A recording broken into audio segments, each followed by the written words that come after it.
नमस्कार, हम हैं कॉन्स्टिट्यूशन क्लब ऑफ इंडिया में और हमारे साथ हैं विजय जौली जी, जो कि पूर्व विधायक रह चुके हैं और राष्ट्रीय स्तर पे नहीं अंतर्राष्ट्रीय स्तर पर जो है इन्होंने यात्राएं की हैं। सर, आज जो आपने यहाँ पे जो प्रोग्राम रखा गया है उसका मेन उद्देश्य क्या है? देखिए, मेन उद्देश्य तो ये है कि कहीं ना कहीं से शुरुआत की जाए, जन जागरण की शुरुआत की जाए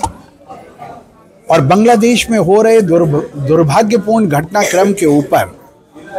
भारत के लोग क्या सोचते हैं और जो न केवल हिंदुओं के प्रति उत्पीड़न के प्रति हमारे पड़ोस के अंदर जिस प्रकार से हिंदू समुदाय का उत्पीड़न हो रहा है,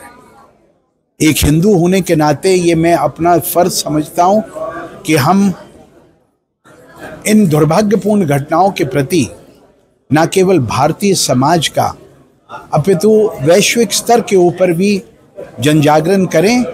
ताकि वैश्विक स्तर से प्रेशर के माध्यम से बांग्लादेश की सरकार को इस बात के लिए चेताया जाए वहाँ हो रही दुर्भाग्यपूर्ण घटनाएं केवल उस देश तक ही सीमित नहीं है, वो हमारे को भी दुख देती हैं और दुख कोई भी एक दूसरे को देना नहीं चाहता। सर, जिस प्रकार से शेख हसीना जी जब से वहाँ से आई हैं और दूसरे जो हैं वो वहाँ के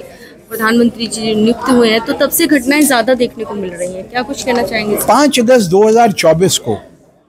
बांग्लादेश की 10वीं चुनी हुई प्रधानमंत्री को जिस प्रकार से अपने देश को छोड़ने के लिए मजबूर होना पड़ा, अपनी जान बचाकर जो भारत की शरण में आई, इससे बड़ी दुर्भाग्यपूर्ण घटना नहीं हो सकती है। और जिसको वैश्विक नोबेल पुरस्कार से नवाजा गया, ऐसे मोहम्मद यूनुस के नेतृत्व में आज भी निरंतर जो घटनाएं हमारे कानों में पड़ रही हैं और अभी कुछ ही 2 घंटे पूर्व जिस प्रकार से बांग्लादेश में काली मंदिर को ध्वस्त किया गया, हम उससे दुखी हैं, हम उसकी निंदा करते हैं और आशा करते हैं बांग्लादेश की आर्मी, बांग्लादेश की सरकार इन दुर्घटनाओं को होने से और इनकी पुनरावृत्ति होने पर तुरंत सख्ती से रोक लगाएगी। चिन्मय कृष्णा जी की जो गिरफ्तारी हुई है, इस पे क्या कुछ कहना चाहेंगे? चिन्मय जी ने बांग्लादेश में हिंदुओं पर हो रहे अत्याचारों के विरोध में जो आवाज उठाई है, उस आवाज के विरोध में जिस प्रकार का झूठा पुलिस केस FIR दर्ज कर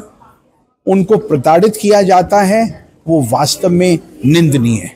सर, तमाम हिंदुओं को क्या संदेश देना चाहेंगे? तमाम हिंदुओं को एक ही संदेश है, अपने अपने कार्यक्षेत्र में आप जागो और औरों को जगाने की कोशिश भी करो।